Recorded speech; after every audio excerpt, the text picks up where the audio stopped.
Dr. Awad, I'm going to come to you very quickly first, just to understand the timing, because I mean, timing is certainly suspect. You've got Russia that's already entangled with Ukraine. You've got the Hezbollah and Israel, ceasefire that has been taking place. Of course, Israel has been attacking Iran. Iran's, mind is also diverted at this point in time. Could one understand the geopolitical factors? Because one has to understand the timing of this fight's revival.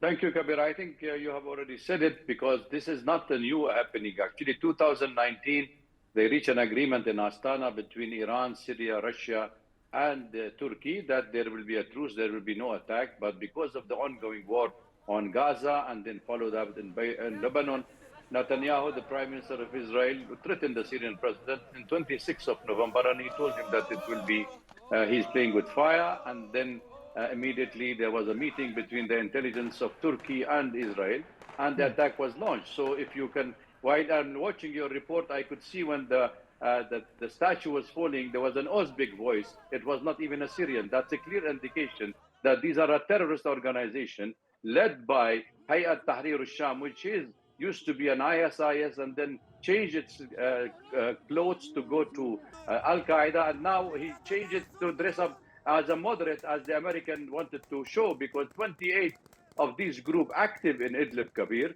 are supported by the United States. And the Los Angeles Times carried an article and the headline that rebels supported by militia supported by the Pentagon are fighting the militia supported by the CIA. So you can imagine what's going on in Syria. It has nothing to do with the rebels. They're simply an opposition created by the United States for deafening the Syrian government, which they failed since 2011. Well, all right, Mr. Awad, many thanks for your opening comments. General Lata, I'm going to come to you quickly next, because given the rebels' rapid advancements, does this signify a turning point in Syria's own historic civil war? Or is it likely to end in another one of those stalemates that we have seen, just like in 2012, just like in 2016, the recent one as well? Of course, chemical warfare is also what people are talking about, but the rebels' advances, what does that signify? Actually, the current offensive by the rebels has totally surprised the Assad's government. The government forces of Syria were taken by surprise, and I think it's the first time that the rebels have fully entered Aleppo and captured the neighborhood, and the Syrian forces have fallen back. Actually, as mentioned earlier, the history of the present conflict goes back to 211. It is a multi-sided conflict being played by state and non-state actors together, in which all the major powers of the world, whether it's the US, Russia, if we talk about Iran supporting the Syrian government, and the Syrian government itself fighting the rebels, and the fallout of the Iraq war, the fallout of the Turkish-Kurdish war, all these factors play into this particular conflict today in Syria. And this was lying dormant because of the operations being carried out by Israel against the Hamas in Gaza and against the Hezbollah in Lebanon.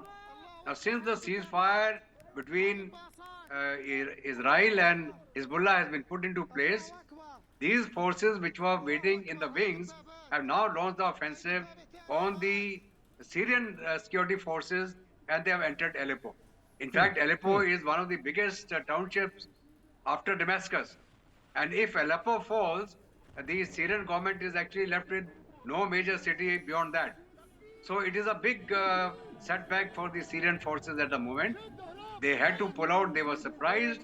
And because of the continued Russian support, by the continued airstrike on the rebel strongholds by the Russians and the Syrian Air Force, they are trying to maybe put a bit of pressure on them.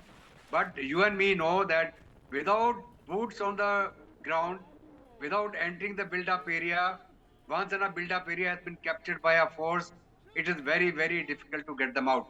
And that is what we saw happening in Gaza against Hamas by the Israelis. And the same thing we saw in southern Lebanon when the Israeli forces entered. Well, Dr. Awad, help the viewers here, because we know that Russia and Turkey are part of this, very delicate fulcrum of this balance. And when we're looking at this opposition leader sitting, in Istanbul and then, speaking to the media from there, how does the politics essentially work out? And whilst you're answering that question, historically, how has Bashar al-Assad responded to such threats? We've seen that he's regrouped, he's fortified, and he's come out with a counteroffensive that has worked for him before as well. First, the politics, the Russia-Turkey delicate balance, and of course, how is Bashar al-Assad now going to respond? Well, Kabir, I think you have put it rightly that Turkey has always been eyeing the northern part of Syria. They have been eyeing Aleppo, Idlib, and also Iraq in Mosul in Iraq. And we know that this is the new Ottoman Empire that de facto Khalifa Erdogan has been trying, and I've been saying it repeatedly in many TV channels, including your channel, which we have said that Turkey is already supporting. There are 55,000 terrorists under the Turkish umbrella and occupied Idlib, where they have been nurtured, armed, and trained. And if this attack took place with the 30,000 of these terrorists and mercenaries, you must understand that the drones has been given to them, and all the anti-missiles and the tanks have become all from Turkey. So Turkey was the state-sponsored terrorist, and we know that since 2011 what they have done. The new development here in the political issue is actually that even the Turkish forces are pulling out, because the Russian made it very clear for them that we have an agreement, you cannot violate it, and that's what the Turkish saying. They don't have control on Al-Qaeda group led by Golani, who is Al-Hayat al-Tahrir al-Sham. So therefore, there could be a two scenario. One is that Turkey is trying to let this happening to blackmail the Syrian president, because President Assad refused to meet Erdogan, and he was trying to approach them, and he told them, unless and until you pull your troop from Idlib and you remove those terrorist organizations, I will not talk to you. So maybe it's a blackmail could be used. And the second part could be also that they wanted to get rid of the terrorism, or they are reviving Al-Qaeda and ISIS, because it is the tools used by the vested interest nation to achieve political objectives. These are the issues have been there. The Syrian government, you remember, in 2015 liberated Aleppo, liberated most part of Syria, but northern part of Syria,